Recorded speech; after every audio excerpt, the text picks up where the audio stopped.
ये भौजी कथी खुआ क भैया के हरलौ ज्ञान केहन चलेलौ बान ना। ये भौजी कथी खुआ क हरलौ भैया के ज्ञान केहन चलेलौ बान ना।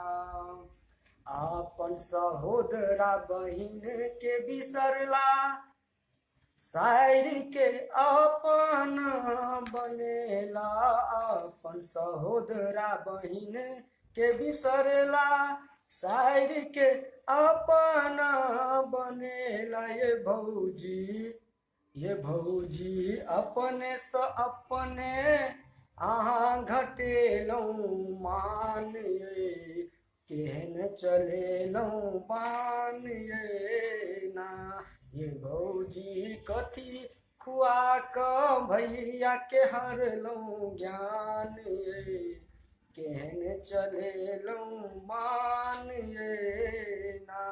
ये भौजी कथी खुआ क भैया के हरलौ ज्ञान केहन चलेलौ बान